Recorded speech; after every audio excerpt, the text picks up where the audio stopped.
But we officially begin the magnificent Sports Monday edition of You Better You Bet, Grant, with this.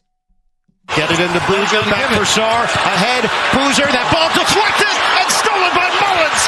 Caravan, 2 seconds, Mullins tosses it up. Oh!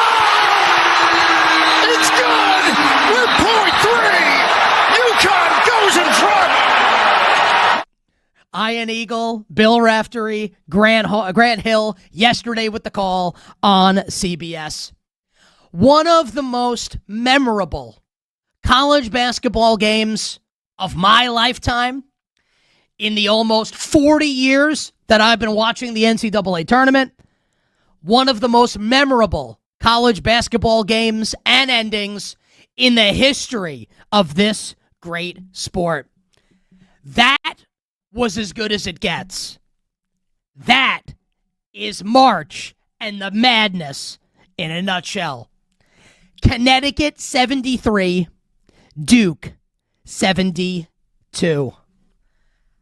The Huskies, a third Final Four appearance in the last 4 years, completing a furious and improbable second half comeback to get the job done. 36 years after Christian Laettner hits a buzzer beater against UConn in the Elite Eight round to send Jim Calhoun and the Huskies home. 36 years after that happened in the Elite Eight, we get Braylon Mullins with basically a buzzer beater, 0.4 of a second to go, to send home Duke in the Elite Eight. It's the beautiful thing about sports, man. You watch this, you love it, you cover it long enough, you are going to get these moments, these serendipitous moments. These moments where things are moving on these paths that you can't even see in the moment years ago. And then all of a sudden, you get these twists of fate like this, the Braylon Mullins 3. 36 years after Laettner in the Elite Eight sends UConn home. And for the second consecutive year, an incredulous, ridiculous collapse by Duke to end its season. The Duke Blue Devils leading by as many as 19 points yesterday against Connecticut. 44-25 the score in the first half. Duke led by 15 points at halftime. Led by 9 with 5 minutes to go. Led by 5 with 90 seconds to go. And led by 2 with the ball in the closing seconds. And somehow, some way, manage to lose. On a night where Connecticut couldn't buy a bucket from downtown. Like, couldn't hit the broadside of a barn, couldn't hit water if they fell out of a boat from three-point range. Luckily for UConn, Taris Reed was basically Kareem Abdul-Jabbar. One of the great performances by a big man in the history of the NCAA tournament, keeping UConn in the game before UConn gets it done late. Mullins hits the 3 off the steal. And now Connecticut will go for its third national championship in 4 years, advancing to the Final Four in Indianapolis. We're going to get to UConn as we move along. We will credit Danny Hurley, credit Alex Caravan, credit Braylon Mullins, continue to credit Taris Reed. We will get to all of that. But we have to start with Duke. And we have to start with another collapse by the Duke Blue Devils in the closing moments of a big NCAA tournament game where it looked like Duke had it wrapped up. The game was on ice. The game was over. And if you are a Duke hater, and I know there are a lot of them out there, if you are a Duke hater, you're in heaven. This is like the living manifestation, college basketball manifestation of Kubla Khan's Pleasure Dome. You are in Shangri-La. About a year after the collapse against Houston on Final Four Saturday last season, leading by 14 with 8 minutes to play, 6 with 1:14 left on the clock, and losing that game with Cooper Flagg, and losing with Con Knipple, the 2 frontrunners for NBA Rookie of the Year. A year after that, in a year where Duke, in my opinion, almost certainly wins the national championship and beats Florida in the national championship game, as long as they don't collapse against Houston. we see this. It's like in life, right, where you have a friend, or maybe it's you, and something bad happens to that person. And there are degrees of bad, right? There's, I don't even want to take it to the level of like a death of someone you love, or you lose your job, or you wreck your car, right? There are degrees of things that happen to people in life. And generally, when one of those things happens to you, people will say something to you. And when those things happen to people you know, you will say something to that person. And generally what you say is, can't get worse. It's going to turn around. Things are going to get better from this point forward. Well, not for Duke. Like, Duke's girlfriend just cheated on them with the pool boy. That happened. They just got laid off. Like, their dog just got hit by a car. It is just one thing after another for Duke, and the haters are in ecstasy. And I can't believe it happened. I can't even believe it. Like, it was last night. I've slept on it. I've had all morning to think about it. And I still can't believe that this happened, and happened in the way that it did. And I don't want to turn this into a Caden Boozer bash fest. Obviously, Cam's brother, who has the ill-advised pass that's stolen by UConn that leads to the Braylon Mullins 3 to win the game. I don't want to turn it into that, but it's just a brutal play and a brutal decision by Caden Boozer. And you've got John Shire, and Shire's pantomiming on the sideline basically for Boozer to pass the ball. And then after the steal, they have this brilliant, and it's all over social media, this brilliant split screen, right, of the actual play unfolding, and then the camera right up on John Shire's face. And he looks like he's seen a fly in his soup. And all the color just disappears from his face, and he turns around, and he knows probably that for the second consecutive year, he has, presided over a ridiculous collapse in the NCAA tournament. It has happened again. They say lightning can't strike twice unless you're the Duke Blue Devils. Unbelievable stuff that this happened yet again for Duke.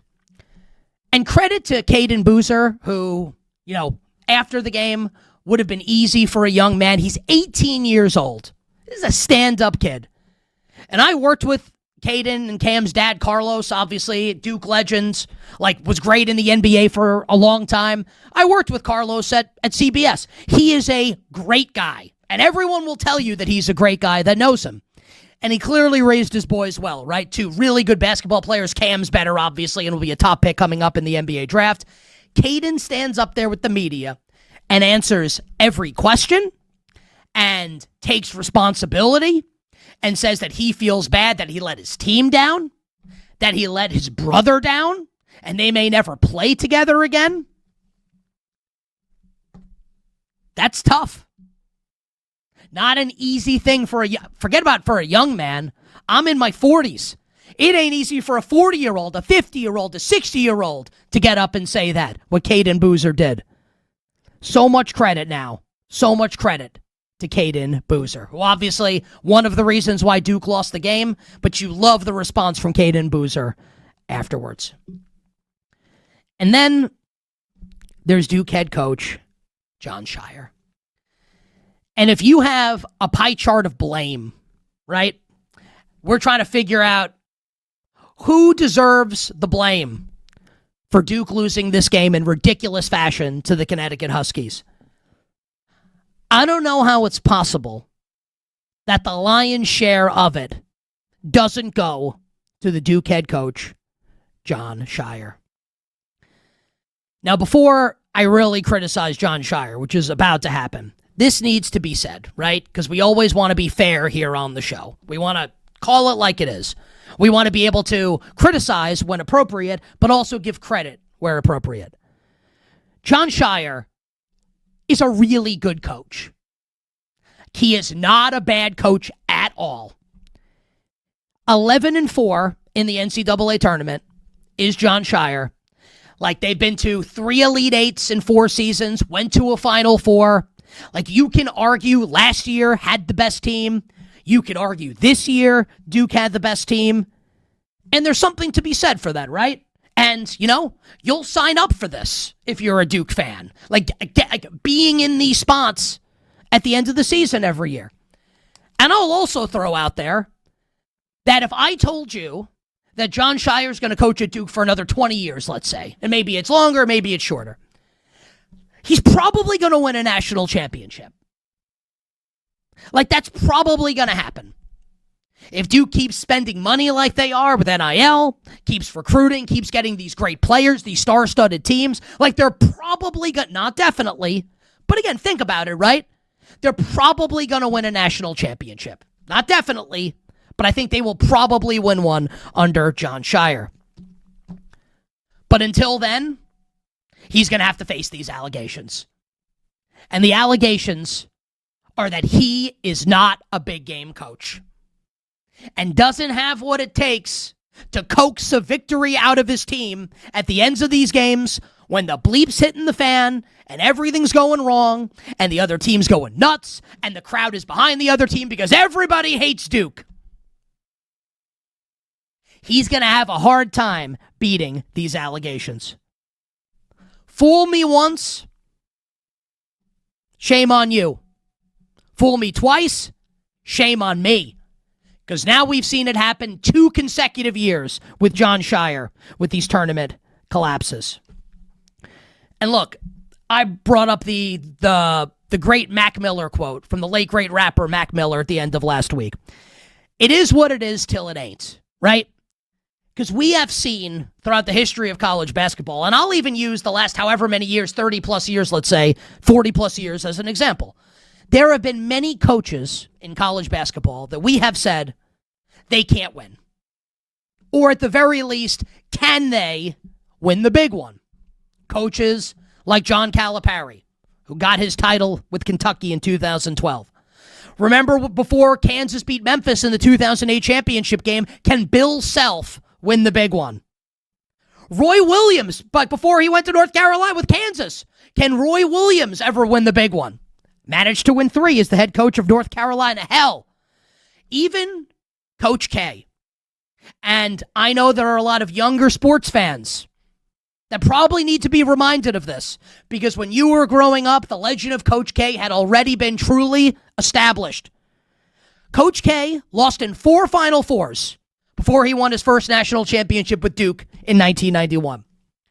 86 title game, losing in a nail-biter to Purvis Ellison and Louisville.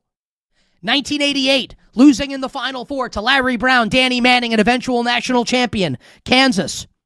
1989, with maybe the best team in the country, gets railroaded by PJ Carlissimo. Westwood One college basketball analyst will join us later this week, and they got jobbed in the 89 title game against Michigan. Got railroaded by Seton Hall in the national semifinal in 1989, and then run off the court by UNLV in the 1990 title game. Now, Duke would get revenge the next year in the national semifinal against the Runnin' Rebels and win the first championship under Coach K. But that's 4 Final Four losses for Mike Krzyzewski before Duke summited the top of the mountain and won a national championship. It is what it is till it ain't. So Jon Scheyer, I think, likely will win a national championship with Duke. But until then, the questions are going to be there. People like me are going to ask it, even if I think he'll do it. We have to ask the question. Because again now, this is twice in 2 years where these are unacceptable losses, whether you're a Duke fan or not, whether you bet Duke or not, whether you pick Duke in your bracket or not. You have to acknowledge, if you watched last year against Houston, and then you watched yesterday against Connecticut, these are unacceptable losses for any team to have, much less a team with the talent that Duke had last year with Flagg and Knipple, that Duke has this year with Cam Boozer and company. Absolutely unacceptable for the Duke Blue Devils. And if you're a hater, again, you are in heaven today with Duke losing yet again in a big spot. I think the last note to consider when we think about Duke and talk about Duke, because in the blue bloods of college basketball, and I would urge you to ask yourself if you agree with me on this. Out of all the blue bloods in college basketball, Duke's probably the bluest, right? And I'm not even talking in terms of like the color of their jersey. That's not what I mean. But when you think about the blue bloods, like power rank blue bloods in college basketball, is Duke 1.01? Is Duke like the generational Andrew Luck prospect of this question? Duke's the number one pick, right? Duke is the blue blood of all blue bloods. And there are other teams you could throw. North Carolina's a really good one. Kentucky, Kansas, etc. I think Duke is number one with a bullet. Now, since Duke beat Wisconsin in the 2015 title game, which cost yours truly a boatload of money, both with bets and brackets because I had Wisconsin. Since Duke lost in the 2015 title game, Villanova has won 2 championships. UConn has won 2 championships and beat Duke yet again in an NCAA tournament game yesterday. We've seen 2 other ACC schools win titles. Carolina won 1. Virginia won 1. Kansas and Florida have each won 1. No titles since then for the Duke Blue Devils. And we have seen a number of gut-wrenching, heart-stomping, gut-punching losses for Duke since then. 16. Blown out by Dylan Brooks in Oregon in the Sweet 16, right? Where Coach K decides to, after the game, to like give Dylan Brooks, by the way, Dylan Brooks clearly listened watching his NBA career, listening to Mike Krzyzewski try and like reprimand him for the way he conducted himself as Oregon wiped Duke off the face of the earth. Like, amazing. How about 17, second round? Here's Sindarius Thornwell in South Carolina on their way to a Final Four, beating Duke in the second round of that tournament. 2018, an overtime 4-point Elite Eight loss to Kansas. 19 with Zion Williamson and R.J. Barrett losing to Michigan State in the Elite Eight. Of course, there's the Final Four loss in Coach K's final game to Hubert Davis in North Carolina to really add insult to injury. Coach K's final game losing to Carolina and Hubert Davis. 2023 got pantsed by Tennessee and Rick Barnes. Just got out-physicaled by Rick Barnes. People forget that happened in 2023.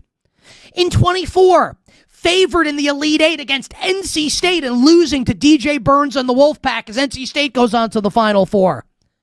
Last year, against Houston, the collapse that cost me and Tyler and a lot of us and a lot of you probably a good amount of money because Duke was the best team last year. And I still can't believe they didn't win.